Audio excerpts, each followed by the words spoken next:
That's really bad. Yeah, and that's called Darwinism. Mm. They teach in school. You know what I'm saying? Might as well, if you're gonna live by the sword, you might as well die by the sword. Yeah, but like people's kids, you know. So. Right about that. Cool.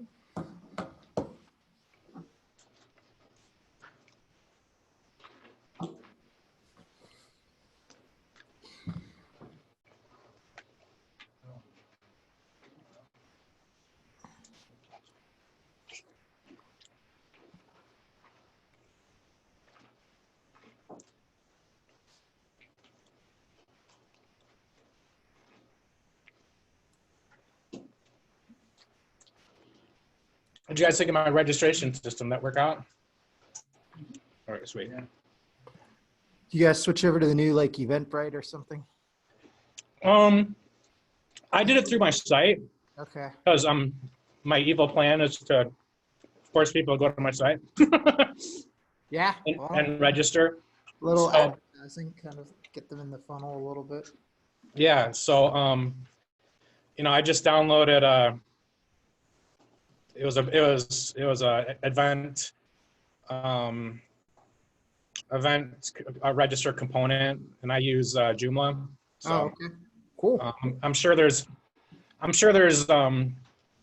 it's I was impressed with it. It was pretty good. I'm sure there's like other ones for like WordPress or whatever you have. So Yeah, I haven't graduated to anything more complicated than WordPress. It seems to meet all my needs at the moment. So a lot of people do. Like Joomla is, it seems like it's kind of not as popular as it once was. The only reason why I got into Joomla was like I hired a web developer to help me, help me with my website. And I told her what I wanted to do, and she's like, "Oh, you need a content management system." I'm like, "Oh, what's that?" And she's like, "Well, it's this." And she's like, "What are you trying to do?" And I'm like, I told her what I was trying to do, and so she recommended Joomla. And I guess Joomla's got the only reason why it's a little, from what I understand, and I'm not a web person, but because I have my customers have the ability to download their executables off my website. Joomla has a really good document management system. So, and I've been using that for years, and it's been great. So that's cool. Yeah, right now for letting customers download executables, I use Nextcloud. It's like a file sharing, like Dropbox type thing, but I do self-hosting. But yeah, that's cool. yeah, I have all my website. So everything I ever did, every executable or everything they need from me, they have their own spot on their site. Ah, cool. So they can go back and get old copies of stuff. Yeah, I don't care. You know what I mean? And then like I put the source, if they want the source code, I put it up on my FTP site. So because that is not big enough. Yeah. Well, Yeah, no, that's all the little details that you don't think about when you're like, oh, I'll go start my own business. Yeah. Oh yeah, and you're like, oh, what do I need? Okay, and down the road you go. Like when I first started, I had this kid from the university design my website, and I got what I paid for. No, So, yeah, the first thing I had to do was become an IT expert. GitLab and Subversion and bug tracking and all that stuff. You take it all for granted, and then you have to manage it, and you're like, oh God. Oh yeah, Yep. Now, right yep, now, yeah. I've looked into all that kind of stuff, and yeah. No. yeah, I want to do a presentation, like maybe I don't know, not this. I'm not going to NI week this year, but I want to do a presentation like, the tools, how to run a project if you're running like a small bit, either a small business or a small company or whatever. Like these are the tools I use, and why I use them, and I gave it here at our user group meeting, and I want to retitle it, but it went over pretty well. But I think it's really cool, because it's like a lot of people online like, oh yeah, we want to use all these great tools, but they require a lot of overhead from an IT perspective, and it's like, well, I'm just a single person, I just want something that's quick and dirty, so. Yeah, what works for a large organization does not, having a huge like 300-page style guide and like using Jira and all that stuff, that works if you can manage it, but Mhm. definitely overkill for, especially, I mean, it depends on what size projects you're doing too. If you're on your Exactly. own doing small projects, like all that stuff is 99% of that is overkill. It is, yeah. And I think, people are always talking about all these great tools, and it's like, and it's great. But, it's like, hey, I'm just a little, and I think a lot of LabVIEW developers are kind of like, their teams are like 1 or 2 people. And it's like, well, how do we adopt some of these best practices without killing ourselves with, overhead? Spreadsheets and Post-it notes actually work surprisingly well for other Yeah. things. I use spreadsheets for my issue tracking, and it's been great. Yeah, that's cool. Yeah, I just started using GitLab just because it's built in, but Mm-hmm. no real overhead to manage it. But yeah, very good. Oh. Yeah, those are really cool discussions. So I started, I'm going to talk a little bit. I started this mastermind group and we talk about a lot of those type of things. So it's a pretty cool thing to do. It's Oh, good yeah. in the same room and talking because everybody's got their own ideas about what works and stuff, and you can kind of pick and choose. It's like a smorgasbord. Yeah, that's why I think it'd be a cool MI week kind of presentation. I could say, okay, here's what I use. I'm sure people are going to be like, you're an idiot. Don't use that. And I'm like, okay, that's great. Why do you use what you use? And I think it'd be a really cool discussion, like. I do those presentations and I think I know what I'm talking about. I get up there and then I learn so much that by the end, like my whole process changes. I'm like, oh, I should do that. I should do that. Yeah, I know. Yeah, because I pretend to do those to teach other people. I'm really doing it so I can learn. Yeah. Well, it's the nature of software. I mean, it's changing so fast, and it's just really hard to keep up, and it's, it's just crazy. Definitely is. Yeah, I mean, when I started, like people weren't even using source code control at all, and then Subversion was the thing, and now it's Git. Yeah, I know. See, I'm still using Subversion, because I saw that you were like, yeah, Git's so cool, and some people here are using Git, and I'm like, okay, I'm gonna check this out, and I did some research, and for what I use it for, like, there's not, because I'm just a single developer, and I'm really comfortable with Subversion, and I'm like, well, why change to Git? Or, I mean, if it ain't broke, don't fix it. It ain't broke, don't fix it. That's kind of where I'm at. So, and I really like, so I mean, I'm a really big advocate for version control, because it saves me at least once a year where I open up a project and something's broken and I'm like, what happened? Just breaks for no apparent reason. And I just go back to the last, thing I committed, and it's like, poof, magically comes back, and it's just like, this is so awesome. Yeah, no, version control in general is awesome. The argument that changed my mind for Git is I was talking to somebody and they were talking about how they always go on site and they don't have internet access. And by using Git, you can do check-ins and checkouts without having access. And I thought that to me was the selling point. I was like, oh, that's really useful. Yeah. Because I just host my repository on my local machine. Oh, okay. So I just like, because that doesn't matter for you then. Yeah, exactly. Because I need that. I need to be able to commit when I don't have access to the internet. So I need whatever tools that I use, it needs to be able to be portable on my laptop. I don't, because I can't, that's why I don't like using on hosting and all that kind of stuff. I like to be all on my laptop. But doing that though, I'm pretty crazy about backups. No. I mean, eventually you'll come around, but it's one of those things where, like, after a while you see everybody else using it and you start to see all the benefits, and then eventually you'll jump ship. But that's yeah. For now, I mean, to me, it's a practical thing of, is what you're doing working? Then okay. Like if it's not, then change it. But if it is, then there needs to be a compelling reason to change. So. Oh yeah, I think Brian Powell gave a presentation at NI Week last year. It's like, don't change just to change. Change for a reason.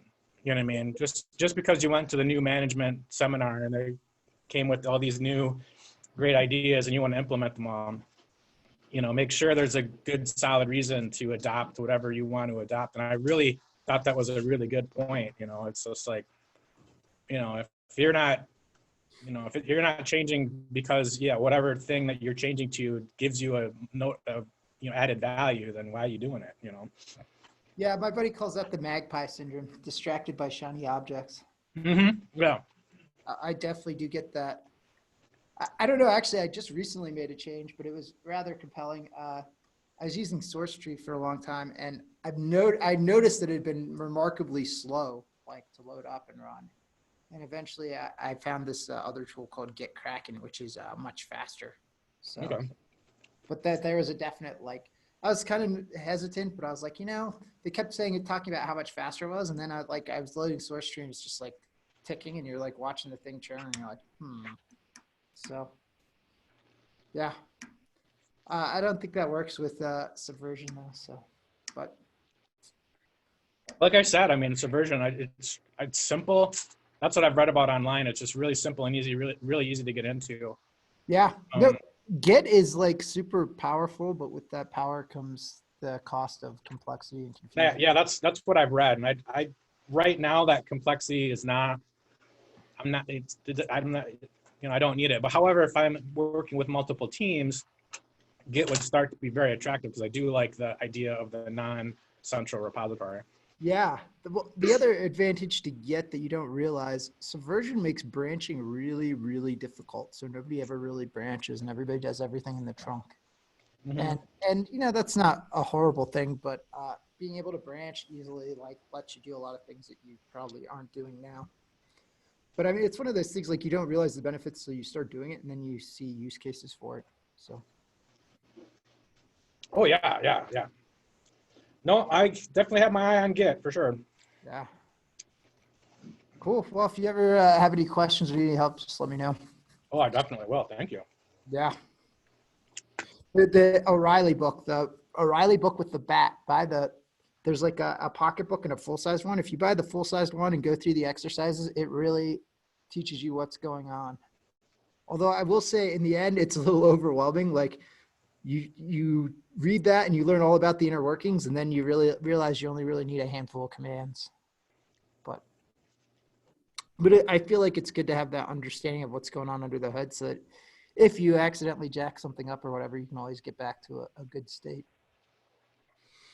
Yeah. So how we doing, guys? You ready to rock? All right. I got the go ahead, Sam. Cool. All right. I should say you guys can interrupt me with questions whenever you want. So I like questions. So. Well, so yeah, because I'm right next to the microphone, guys, so we'll probably have to relay the questions. So, let me know and we'll do that. But yeah, Sam can hear me and everyone can hear, right? Okay, cool. Yeah, it would be better if. Oh, yeah. Why don't you dim the lights? There's a dimmer switch and a full switch. That dims the can lights. Oh, you're talking to them, not me. Good. Yeah. So yeah. What do you guys think? The other way I thought. This? No, Yeah, we had it all up. turn them off. All off? There we go. Somebody starts snoring loudly, we'll nudge them. Okay. All right, we got the lights. Don't worry, I can't hear you if you snore. So I can kind of hear a low rumbling in the background. All right, we're ready to go. So this presentation is called Choosing a Framework. Something I put together several years ago for NI. So if you go to their Center of Excellence website, it shows up there somewhere on one of the tabs. If you haven't seen their Center of Excellence website, I highly recommend it. It's got a lot of videos and stuff on software engineering best practices. And my name is Samuel Taggart. I own a company in Golden, Colorado called System Automation Solutions. We're kind of doing a little rebranding right now. We're going to change our name to SAS Workshops because one of the things that we do is a lot of workshops for developers. So we'll talk about that in a few minutes. But before I get into that, I just wanted to make sure you guys are all aware. We are putting on this conference called GDevCon NA. There's our website. It is in Boulder, Colorado in the middle of July. That's a Wednesday and Thursday. That's the conference. We're gonna have a bunch of presentations. And then on either end of the conference, we're gonna have a few workshops. I'm gonna lead one on, which we'll talk about in a minute, on unit testing.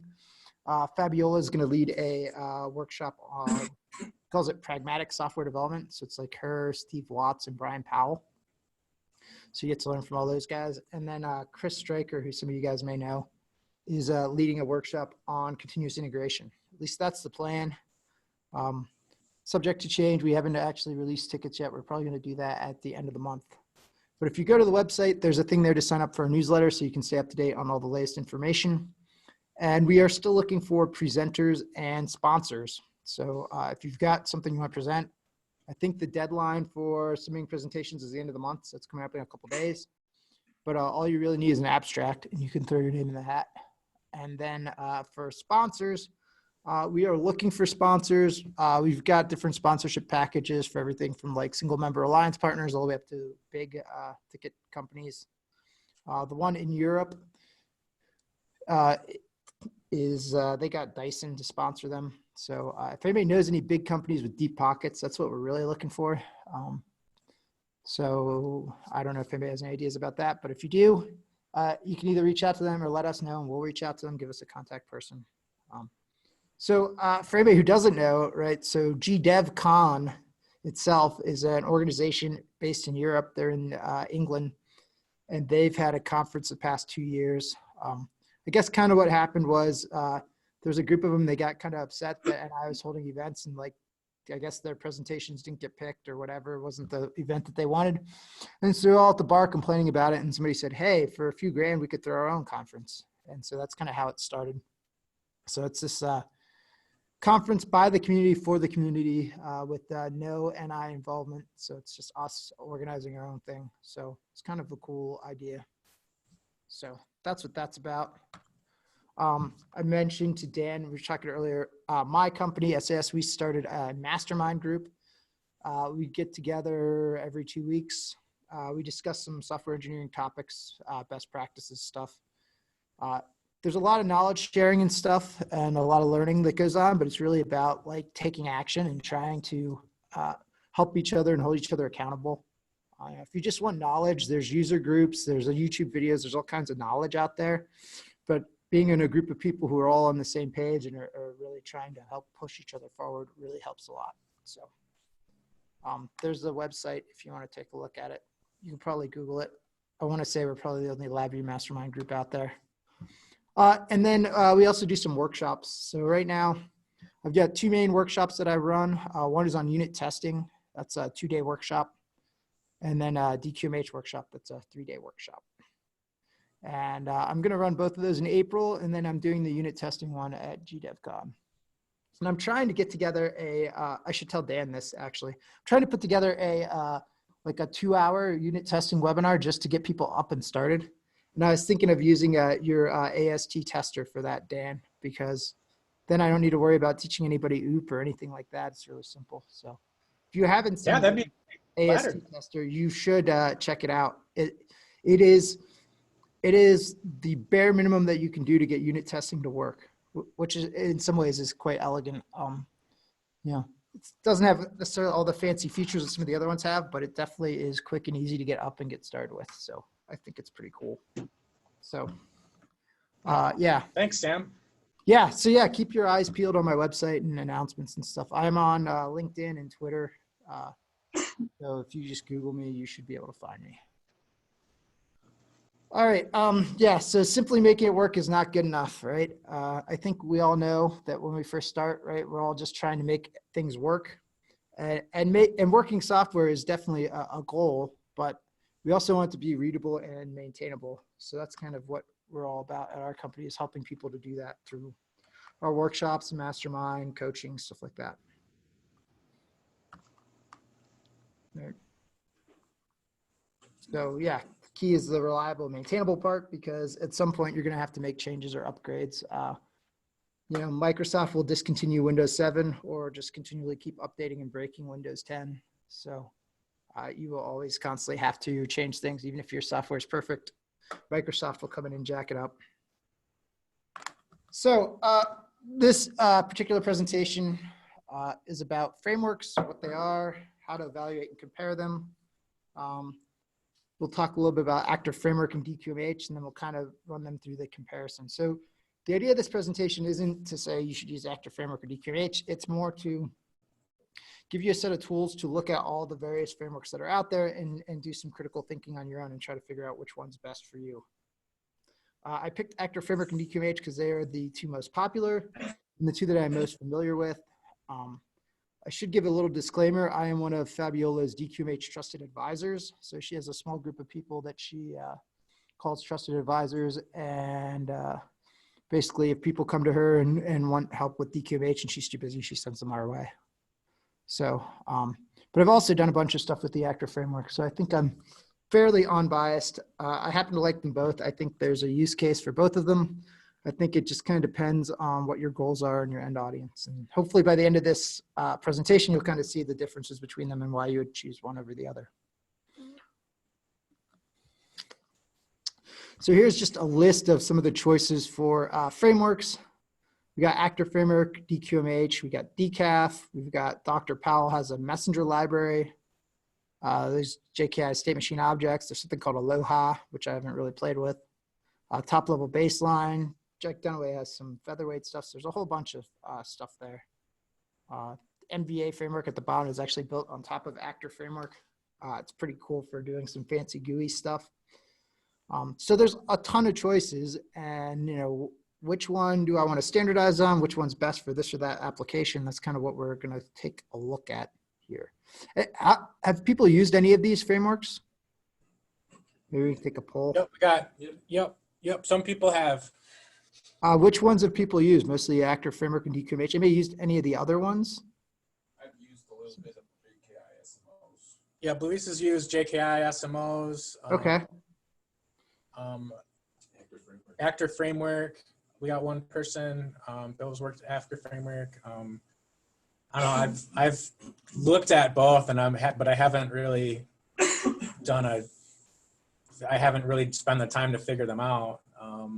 You know, I have my own that I like. So it's kind of interesting. So yeah. Cool. Well, I talk a little bit in here about making your own. So, so yeah, here's my disclaimer. I actually already mentioned all that. All right. So when we talk about a framework, what do we mean? So a framework is really a chunk of reusable code, and it's a software abstraction layer. And so abstraction means that we're covering up some of the details so you don't need to worry about them. And it's really a generic blueprint for how we structure a program. And it kind of helps, it talks about how our individual modules are composed and how they talk to each other. And it gives you the ability to customize parts of the blueprint to solve your specific problem. So like you might have a blueprint as a real world example, right? You've got a skyscraper here. The blueprint might say, these are how all the steel girders go up in order to support all the floors and everything. But then you might customize that to say, this floor is going to be dentist's office, this floor is going to be apartments, this floor is going to be some other type of office, right? This one's going to be a kitchen. And so you can customize the bits and pieces, but the way the whole thing puts together is kind of rigid. Hey, Sam. Yes. Sorry to interrupt, but can you stay like right on top of the microphone? Like so you're kind of rocking back and forth, and the volume's kind of going. Okay. Yeah. Sorry about that. No, it's okay. All right. Yeah. So basically we have a generic blueprint for how the like steel girders are built, and then we customize the individual floors or rooms. And the framework in LabVIEW, right? The generic blueprint is how you structure all your modules and how the modules talk to each other. And then you customize inside each module. Each module has like a specific function. And then framework usually has a set of tooling. So some scripting tools usually to create new modules and new messages quicker and eliminate a lot of the human error there. I would say that is pretty critical. If you don't have that, people aren't really going to use it. And it really impacts your productivity. And then they have a bunch of APIs, which is how you interact with the framework that helps to bring it all together. If anybody has any questions at any point, go ahead and stop me. So there's three key things that I think about when you think about framework. If you read some of the definitions on Wikipedia or something, you'll see these things. The first one is called inversion of control. I call it like the Hollywood principle. Don't call us, we'll call you. right? So you supply what happens inside the module when it receives a certain event, but really the framework is in charge of when the event happens and all that. And it calls your code when it decides it's time to call your code. Extensibility and customization. So extensibility is adding more features on, and then customization is changing what happens in certain instances. So for example, you might change the startup sequence or shutdown sequence. You might change the way it handles errors or something like that. And the extensibility is just adding new messages and adding new features. And there's usually some non-modifiable framework elements, right? So the framework makes some guarantees that, you know, when you tell it to stop, that everything shuts down, right? In order to do that, there are certain things that you have to do or have to implement or that you can't override or change, right? So for example, with the steel building there, you know, all the beams have to be made out of steel. If you made them out of like balsa wood, it wouldn't work, right? So, you know, the term design pattern gets thrown around a lot too. And so it's important to kind of distinguish between a framework and a design pattern. So framework's not really design pattern, but it's built on design patterns. And design patterns are kind of like the low-level algorithms. So the way I kind of think of it, if you're building something out of Legos, right, a design pattern might be, how do I build an arch, or how do I build a doorway or a window, right? But then the framework is, how do I combine all those doors and arches and windows into making a whole entire building? And what does the structure of the building look like? So if you have taken the active framework course, you'll notice Alan, when he's describing how the active framework's built, he talks a lot about various design patterns that are used inside the active framework. So if you want to learn more about design patterns, there's actually two great books. One is the original Gang of Four design pattern book. And then there's a newer one. If you look up Refactoring Guru is the name of the website. That guy has an ebook that is quite good and talks about all the design patterns as well. So in our conclusion here on what is a framework, right? The framework kind of provides the way that we break down the problem. It's got some basic rules about what how the modules interact with each other. It gives you some tools, some scripting tools to help you out building stuff. It gives you some support code that does a lot of like the glue work. It gives you the flow control, right? The Hollywood principle. And it makes some guarantees. You know, if you've tried to make your own framework, you might notice that sometimes people screw things up with like reference lifetimes and keeping things open, and they'll shut it down and something will hang and things like that. And generally, like especially Active Framework and DQMH, they've been through that. They've figured out all those problems. And so you don't have to figure all that out. And then you as the developer, you pretty much just provide the customization. So you decide how many modules you need and what each module is in charge of.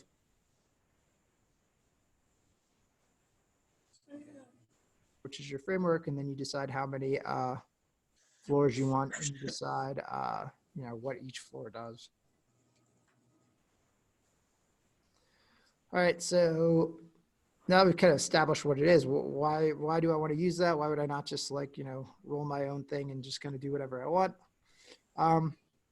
Well, you know, it gives you a starting point, right? So you can get up and running with the project a lot easier because you don't have to write all that glue code.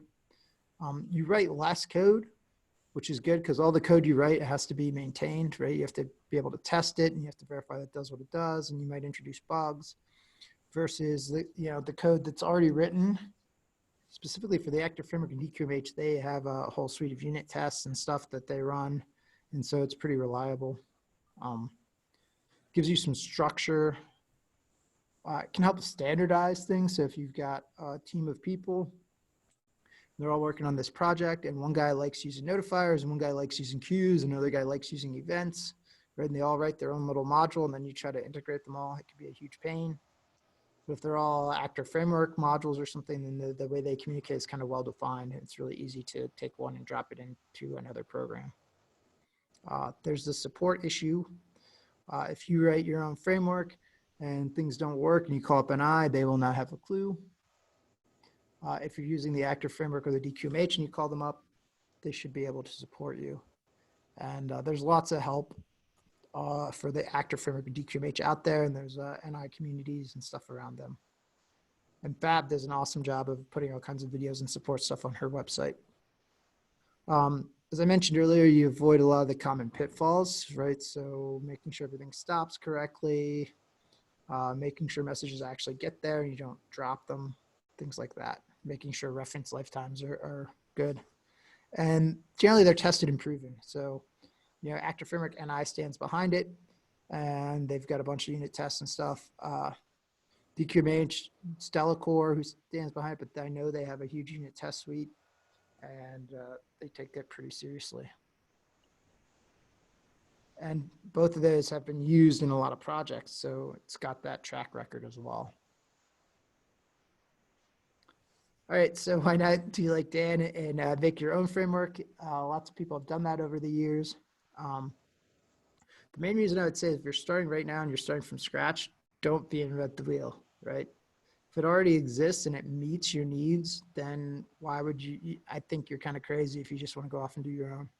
I mean, there is some appeal to it in that, like, oh yeah, I'll learn a whole bunch of stuff, and but at the end of the day, if you're really just trying to be effective at your job, reinventing the wheel slows you down. You avoid all the anti-patterns and common pitfalls we already talked about. If you're determined to make your own framework, my suggestion would be, first of all, carefully consider why you want to build your own, right? What is it about the current ones that doesn't meet your needs? And they might not. But then I would consider taking an existing framework and modifying it or building on top of it.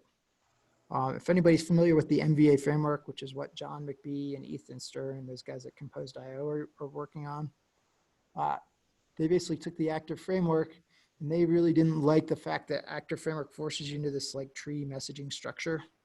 And so they created this like thing they call a mediator bus, and basically it allows all the modules to kind of talk to all the other modules.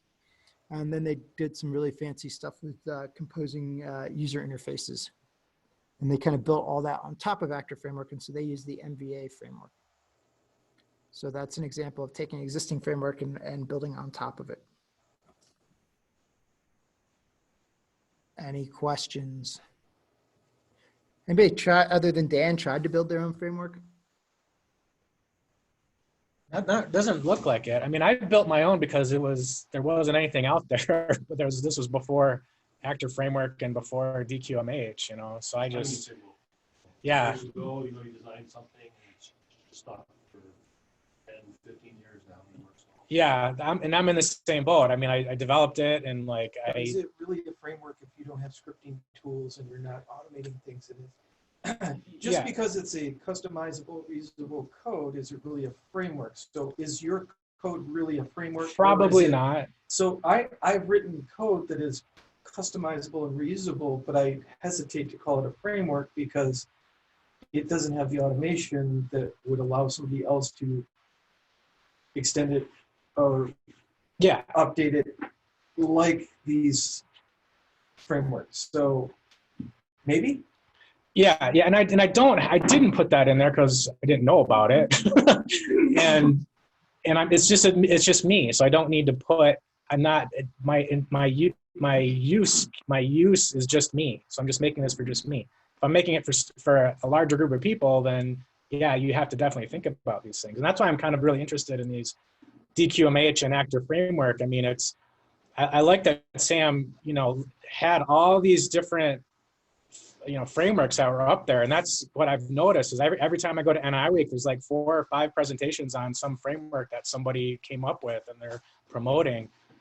And it's just like, okay, and it's kind of nice. Like there's this nice poll on lava.org, lavag.org, that, has polled people like what frameworks do they use. Actor Framework, DQMH, and your own are the top 3, which is kind of interesting. So, I think, DQMH and Actor Framework right now are the number, I don't know which one has the most use right now, but they're both, they seem to be trending as the most accepted, frameworks in the LabVIEW community right now. So I'm really excited to hear this presentation, but yeah, Skip.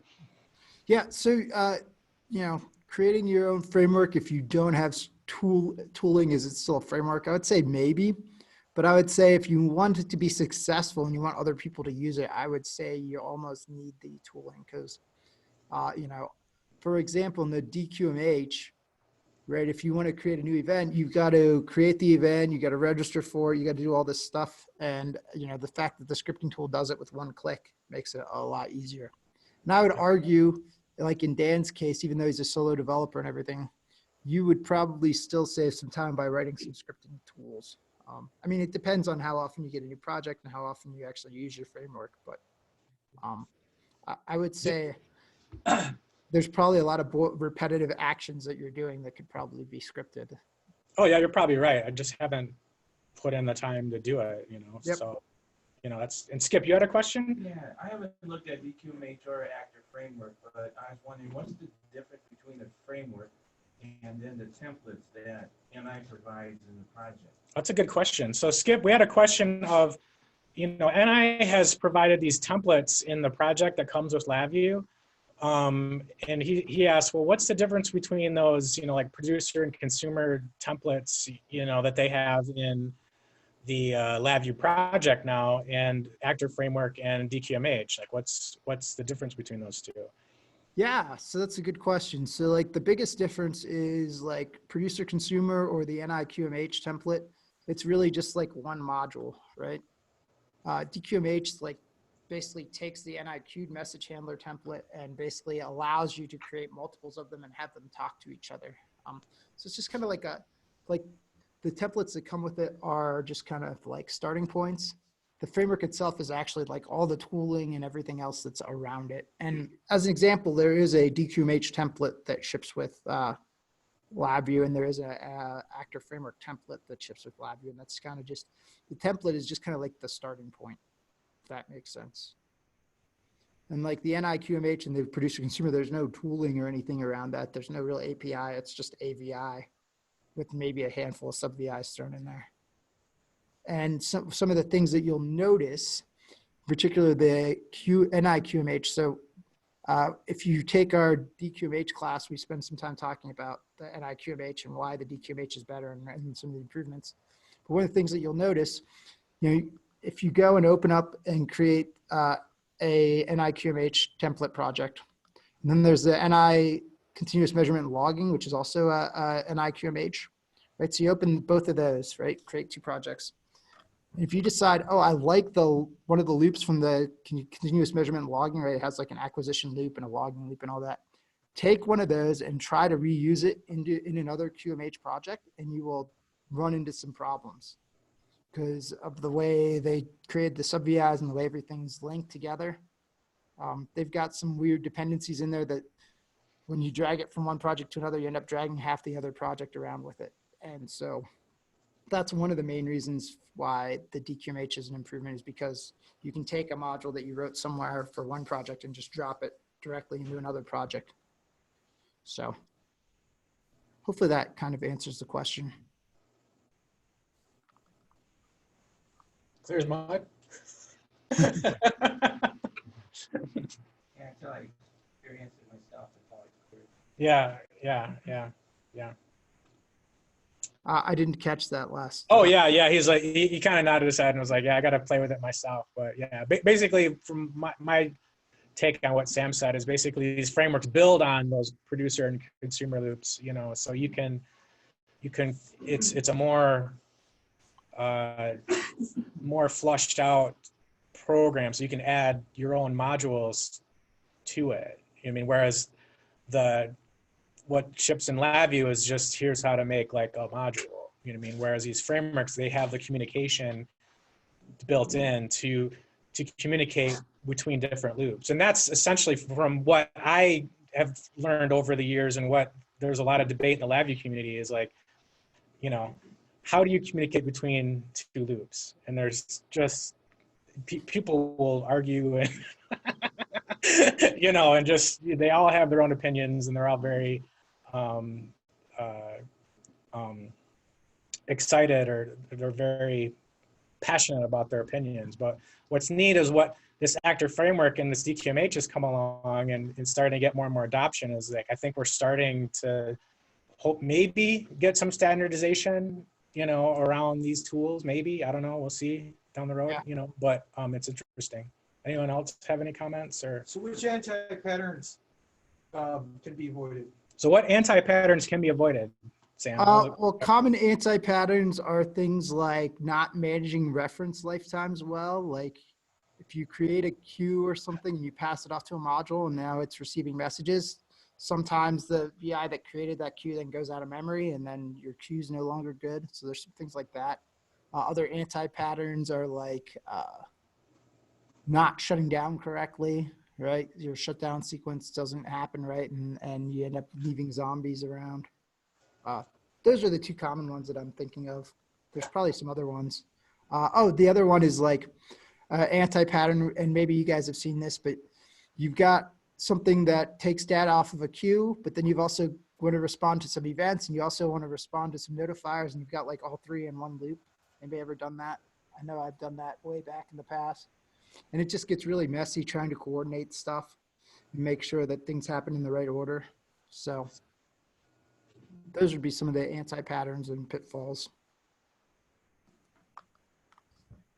Dan, your comment reminded me of the joke, like, how do you get 10 different opinions on how to do something in LabVIEW? Just ask 10 different CLAs. Yeah, yeah. Opinion. Oh yeah, I've been in NI week presentations, and you know, people are like, I just remember this one. I thought he was kind of a jerk, and this guy was giving a presentation on his framework, and he's like, "Well, I like using queues," and he's like, "Well, I can't remember what he was using, but I mean, he was, you know, he was like so mad that this guy wasn't using queues, and it's just like it's it doesn't, you know, it's a tool. I mean, you know, some people, you know, and it's also like what you know. I think, you know, like if you're not familiar with object-oriented programming and you're not comfortable with it, you know, it's, you know, you're, you know, that's where you're at, you know. So I mean, it's, I don't know, it's, yeah, it's just kind of interesting how like passionate people get about their particular tool, and it's like, you know, let's you know, it's kind of open mind, you know, let's see what other people are using and what the good and the bad of it and all that, and let us make our decision. I think the two important questions to ask when somebody does something differently are, number one, why? And try to remember that everybody has different circumstances. We're all trying to solve different problems, right? And so some things might be appropriate in one spot over another. And then the next question to ask is, how is that working for you, right? So if they've got a really good reason and it works well, then hey, you know, or if they even just stumbled into it and it's working well, then that's kind of fine. But, you know, I'm always interested in learning why, because then I can learn some of the principles and try to take that into other areas. So, and it helps, you know, just pointing out that, you know, people do different things. You know, some people are doing really super high speed FPGA stuff, and some people are doing really like low speed Windows stuff. And it's just two different sets of requirements. So, all right. So, so we kind of talked about frameworks and what they are and why you would want to use one, all that. And now we've got some comparison criteria. So we're going to go through a set of things that we can compare them on. Dan, what time are we done with this? I'm just trying to like make sure we're keeping track of time. We usually go about 20 minutes, but I mean, you could go a little bit longer, you know, so. Okay. All right. Cause I can kind of speed up a little bit. Okay. So the main way to evaluate or compare the various frameworks is just like the general paradigm, right? So for example, active framework and DQMH are all about having parallel loops that interact with each other. Something like decaf, if anybody's used that, like its main paradigm is it runs deterministically on real time, right? So they solve different problems, right? And the old adage, just because you have a really good hammer doesn't mean everything's a nail, right? So if there's a framework that's designed to solve your specific problem, then that's probably the good place to start looking. There's this idea of like power and flexibility, right? So define that kind of like the complexity and variety of problems that you can solve. You know, and it's kind of a balance because like, you know, if you're going to give your kid, if you live in Minnesota, you're going to give your kid a car to drive to school, right? Sure, every kid wants the Ferrari, but you know, a Volkswagen or something might be more practical, right? Definitely get around better in the snow as opposed to, you know, the Ferrari. But you know, if you want it for a race car, then obviously the Ferrari is much better. So it's kind of just about trying to fit it to your scenario. I mean, the Ferrari is arguably more powerful, but do you really need it? The next one is just kind of complexity, right? I mean, I don't know if anybody recognizes a mousetrap game on the right, but that's a really complicated way to catch a mouse. And sure, it works, but there's a whole lot of things that could go wrong. Versus, the simple mousetrap on the left, there's not much that can go wrong there. And so when it comes time to debugging or trying to bring on new people and trying to get them to understand it, or explaining it to other people, right? Simpler is generally better. Now, sometimes it just comes with the problem domain and it just has to be complex because, actor framework is complex because it's got lots of dynamic dispatch and it's got lots of moving parts and it just kind of has to be that way. Excuse me. The other thing I like to think about is learning curves. So I don't know if you guys are big skiers or snowboarders out there, but if you've ever done them both, you'll notice that there's a different learning curve. So like you can pick up a pair of skis and start at the top of the hill and you'll probably make it to the bottom of the hill without falling, or maybe you'll fall once or twice, but standing up on the skis is pretty easy. You get on a snowboard, you go about 2 inches and you fall over and you just repeat that. But like come back like a week later and snowboarding, it kind of has this like aha moment where you just suddenly get it and then everything starts working and then you start taking off. And skiing, meanwhile, it's easy to get started, but it takes a longer time to master it. So that was the best example and analogy that I could come up with. So hopefully that makes sense to some of you guys. The other thing to look at is like the competency, right? What skills are required to maintain this framework? Do you need to know all about object-oriented programming or not? Do you know all about user events, right? And, it's easy to think about yourself, but you should also think about your entire team and like who you're going to hand this off to and who else is going to work on it. And then even further, like who's going to maintain this long-term, or if it's something that you're turning over to your customer, it might be great that you have this fancy actor framework thing and it does all this cool stuff. But if your customer can't figure it out and can't figure out how to make changes, then, is it really going to work? Yeah, I have a comment on that, Sam. We had a presentation, I don't know if you guys remember Bob Kummer from Dow come in and he had an actor framework solution.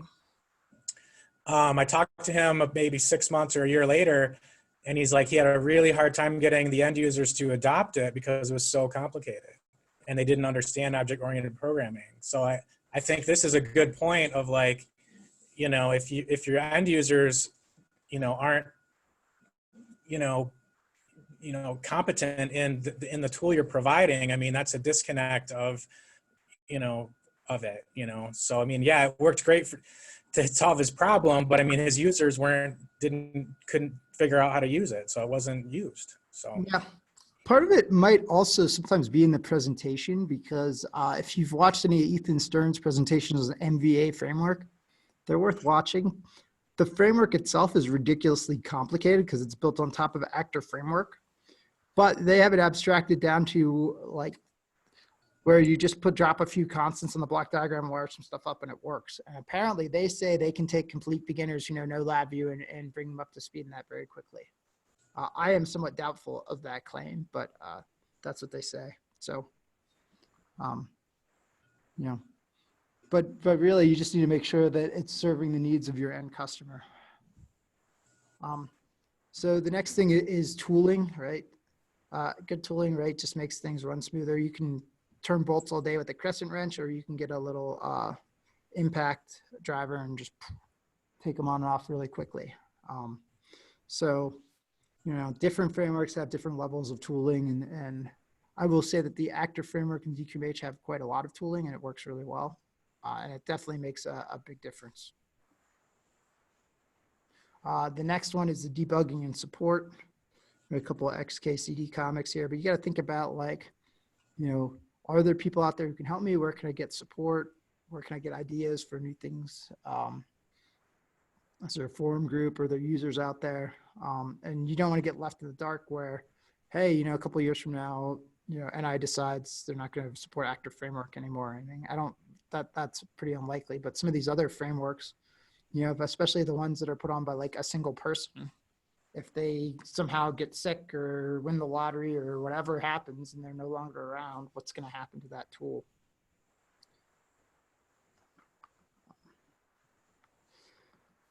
All right, so those are all the different comparison criteria. And so now we'll talk a little bit more in depth about Actor Framework and DQMH.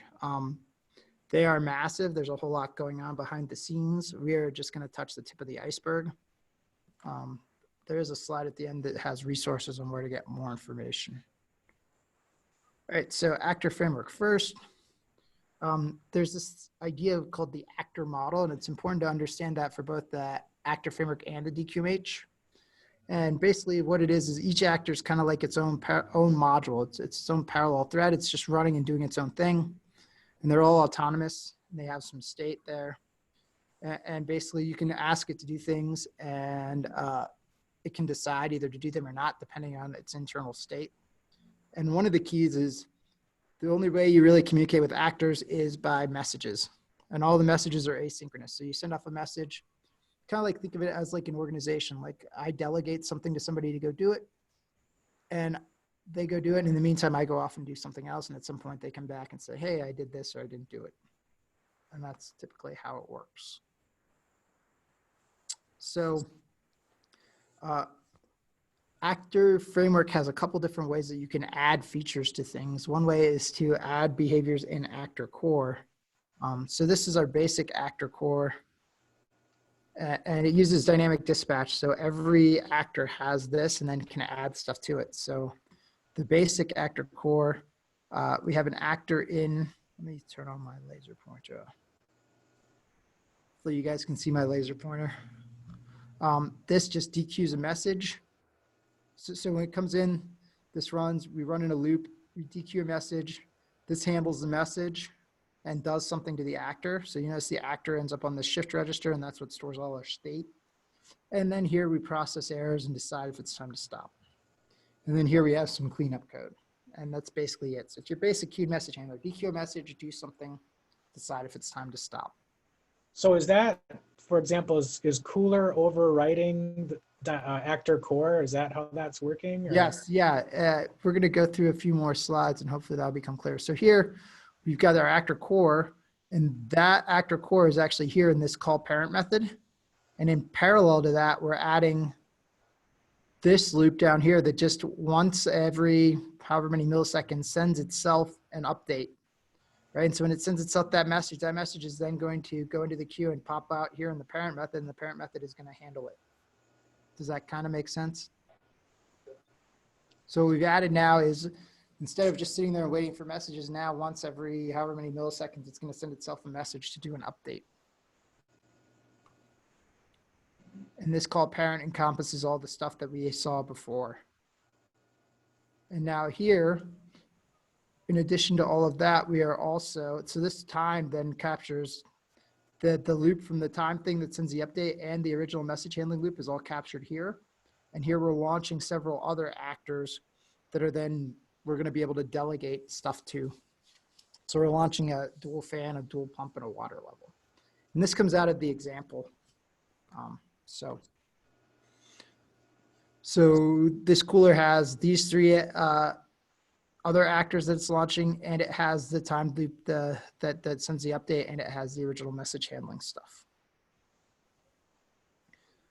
So there's really two ways to expand. So if you have an actor and you want to add functionality to it, there's really two different ways to add functionality to it. And it kind of corresponds to the idea of inheritance and encapsulation, right? So you can inherit and then add functionality in the actor core, or you can launch a nested actor, which is kind of like composition, and then it delegates stuff to the nested actor. So it's like, one of the reasons it's so powerful is because you can add features along either of those axes. Doesn't that diagram violate data flow though? So the question was, does the diagram violate data flow? Because those three actors are going to be launched and they're going to run simultaneously. And you know, looking at the diagram, you think one has to end before the next one starts. So that launches it asynchronously. So that starts up a new parallel process. And it basically returns the wire that's coming out of each of these launch nested actors is actually basically a queue.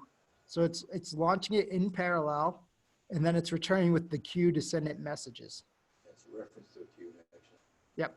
Yeah, so this is not blocking. This is just saying start it up and then come back and give me the queue so I can send it messages. When you first look at it, it looks like it violates data flow, but if you understand it, if you're launching those asynchronous processes, just bringing back the queues, it's a lot easier to wrap your head around. Yeah, Actor Framework is a lot to wrap your head around. I compare it to like when you first learn object-oriented programming, right? Maybe a few of the concepts kind of make sense, but you have to play with it for a while before everything like clicks and you get it. Actor Framework's exactly the same way. When you first see it, you're like, I kind of understand, but I'm not sure what's going on. And then eventually after you play with it, you kind of get it. But there's a lot of moving parts and there's a lot of stuff that you have to kind of remember. Yeah, question. So sometimes when I override the actor core, sometimes I like using a specific design pattern within my actor core, like a state machine or a producer consumer. I don't know if that's a good way of implementing a design pattern for the actor core, or is there a recommended design pattern for your actor core? Because I see that you have the space of doing whatever you want to do, but I like using predefined templates like JK state machine. I'm not fan of JK state machine, so I once implemented a JK state machine inside my actor core, but I don't know if that's a good way of doing things. Okay, so the question is, what is the actor core you can do, or when you inherit from the actor core, you can do whatever you want. Is there a standard, I'm probably going to use the term wrong, design pattern like JKI state machine or a producer consumer or just a regular state machine, or producer consumer loop? I mean, is there a standard to do that, or is that just up to the user? So yeah, it's kind of up to the user. One of the standards is just this type of stuff where you have the stop button, and it's about the GUI. So a very standard one is to have this. You would have the call parent method here, and then here you would have a loop with an event structure, right? And as you press buttons and do stuff, it would then send messages to the parent. So basically, the key is you want to avoid storing state as much as possible in these parallel loops and store the state inside the actor. So when you do something out here and it affects the actor as a whole, you should send it as a message to itself. So that's kind of the standard design pattern. If you're looking to implement something like a state machine, there is a thing called the state pattern actor, and I highly recommend you check that out. It gets rather complicated, but it does implement the state pattern, which is kind of like a state machine. Implements that inside the actor, and then you just inherit from that, and you can define your various states. Did that answer your question? Yep. Okay. The question was answered. Yeah, if you look online, Alan has some documentation on that, and the Actor Framework course itself, I think, talks about that as well. So if you have questions, you can email me and we can talk about it.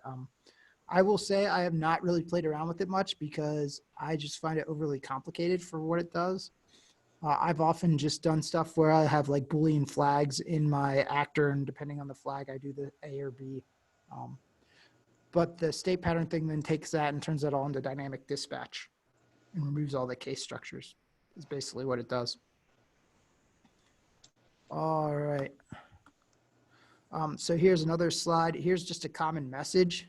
So when the message actually happens, it's basically just calling a method on your actor. So it makes sure that it's the correct actor. And then here it's just calling a method on the actor. So it'll set fill amount. And so that's what happens when you call a message. You're really just calling.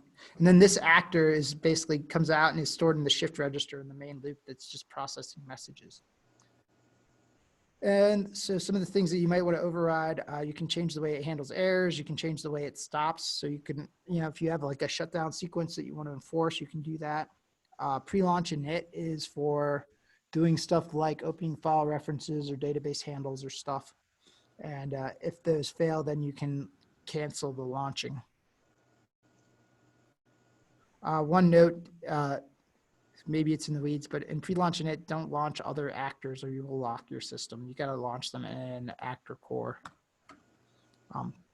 And this is just a whole bunch here, but basically this is how we launch an actor. So you pass in an actor and you get out an enqueuer. You can launch a nested actor. So you launch one root actor and then underneath that you launch all the nested actors. And it basically handles making sure they each know about each other and can communicate. Stop, you send a stop message.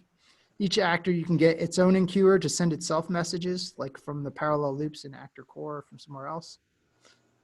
That's the self enqueuer, sorry, the bottom one. And then caller enqueuer sends messages up the tree. And so you end up with this, by default, you end up with this tree hierarchy where each actor knows about every nested actor it's launched, and then it knows about its caller. And so it can send messages either way. It makes for some interesting stuff. If this actor A1 sends a message and you need to do something over here in actor B, you got to basically send it up the tree and then back down.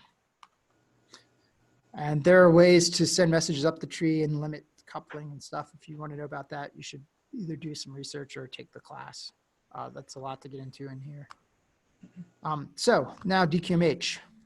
DQMH, it looks very similar to the NI-queued message handler template. If you look at it, it's got an event structure up here and it's got the message handling loop down here.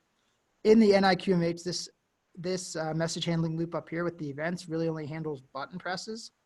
In the DQMH, it handles interacting not just with the front panel, but also with other modules. So other modules will fire events and you register for them here. And basically all this does is just shuffle data from here down into the queued message handling loop that handles all this stuff that goes on. You get this test harness thing. So it's basically uses the API of your DQMH module to call it and send it messages. And so one of the Fab's design decisions is all very much based on test first. So it encourages you to do a bunch of testing. There is something similar to this for actor framework that I built. It's called the AF tester. If you look on my website, it has a link. If you're interested in that, you can always just send me an email if you can't find it. So basically, this is how you start a module. So you start the module. It has some events that it can broadcast. You register for them. And then this sync basically tells the module that, okay, it's fine to start broadcasting events because otherwise it may broadcast events and you might miss them if you're not registered for it already. And then you can also, any other loops can also register for the same broadcast events. So when you start, you get the broadcast events out and you can do the synchronization here. You just say the module's already running. I'm just going to grab all its events and register for them. And then here, if you call do something, right, you want to send a message, you call the VI and behind the scenes, it grabs the reference out of a functional global variable, and then it just fires the event. And that's how you send messages to a DQMH module. And basically getting messages back, right, is you register for the events, and when it does something, it broadcasts a message and you get an event. And there's a singleton and clonable. So a singleton, right, you only ever have one copy in memory. If you try to start another one, you just get the same one. And here, clonable, every time you start it, you get a token, a module ID, and then you can send messages to individual clonables. It's basically the same thing, except where every time you send a message, you have to supply an ID to tell it which one to send it to. All right, so that was a super high level look at both of them. Comparison, right? So again, I think I said this at the beginning. They're both good. There's nothing right or wrong about using either one. The real question is, does it meet your needs? And basically the whole point of this presentation is to help clarify what some of the needs are. Again, here's a list, right? Just the general paradigm, how powerful it is, how complex it is, learning curve, competency, tooling, debugging, and support. So here's just some charts that I put together. General paradigm, right? Both actor framework and DQMH follow the actor model. They're both about launching parallel processes that are asynchronous.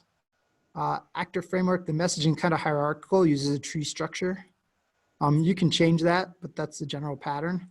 DQMH It's just broadcast. So anything can talk to anything just by dropping the send message VI, and anything can register for anything by doing the register. Actor framework, if you've played around with it, you may notice actors are contagious, because once one thing becomes an actor, then everything wants to become an actor because the way they communicate. DQMH plays really well with others because everything's just event-based. So you're either dropping a sub VI to send a message, or you're registering for events. And it plays really well with test stand. Actor framework can play with test stand, but you got to jump through some hoops. If you want to do that, take the actor framework course and it will show you how to do that. Actor framework doesn't have the idea of singletons at all. Every time you launch an actor, you get a new actor. Actor framework is really designed for maximum flexibility. Everything's object oriented, can be overridden really easily. And DQMH is designed more for approachability, so you don't have to be expert at object-oriented programming, and for ease of debugging. When it comes to power and flexibility, you guys can stop me if I'm going too fast, but I'm just trying to be respectful of everybody's time. So actor framework, right, it's really easy to dynamically load and run actors. DQMH can also dynamically run modules. Dynamic loading is a little bit trickier, but totally doable. You end up just wrapping it in a class. Actor framework has inheritance built in. DQMH doesn't really have that. Again, there are ways around that. You can do some of that stuff. If you want to learn how to do that, come to our DQMH workshop. Actor framework can use composition. One module kind of owns another, because when you launch a nested actor, then you're the only one that can talk to it unless you allow other people to talk to it.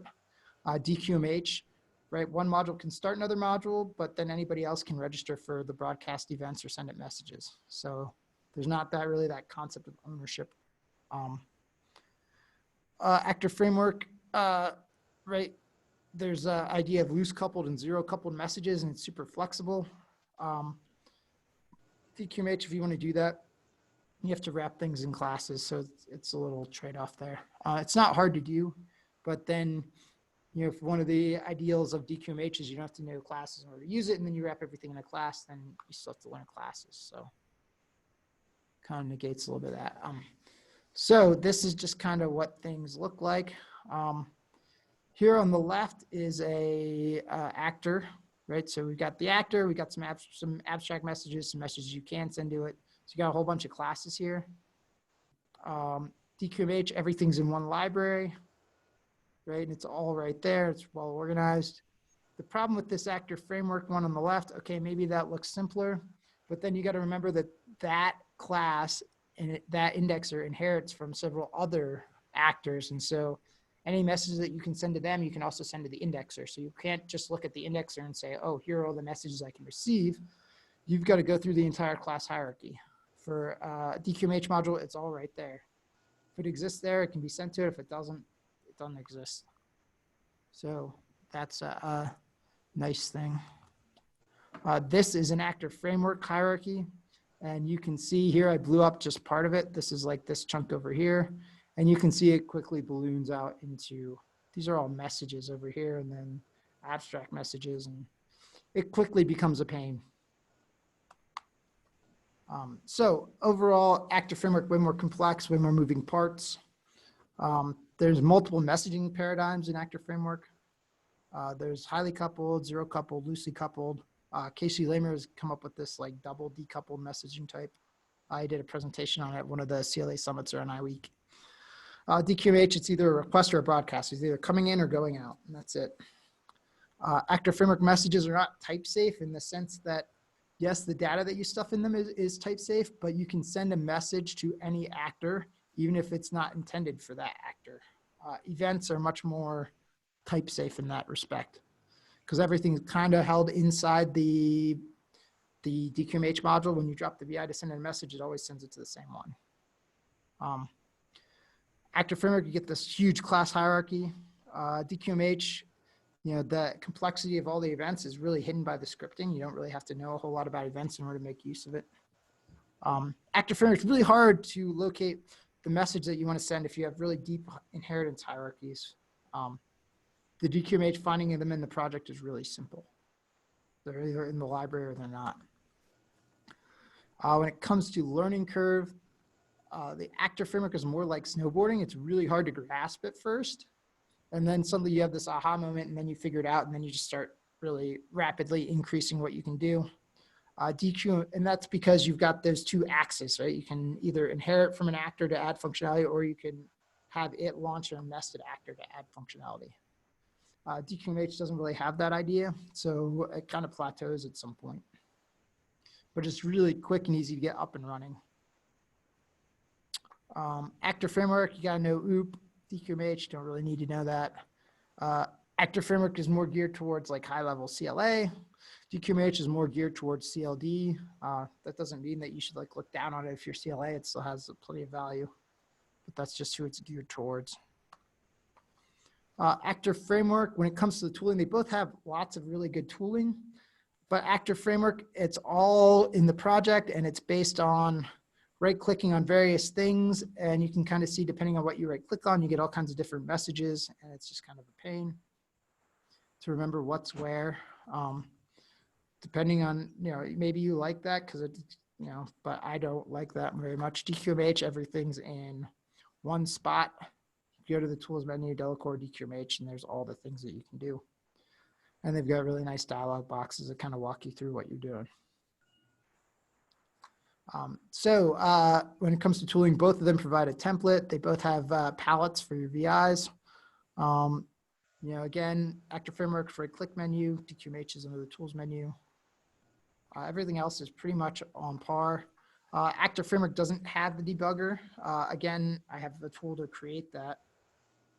When it comes to renaming and changing messages, DQMH, the tools are a little bit better for that, but they're still fairly comparable. Debugging, here's a big difference. When it comes to tracing messages, actor framework's easier because it enforces the actor tree, right? And broadcast nature DQMH events can make it harder. But actor framework execution trace doesn't really work because things are re-entering. It's just kind of a pain in finding the right clone. DQMH, it's really simple. DQMH has a thing in it that lets you show the front panel of that particular clone, which is really easy.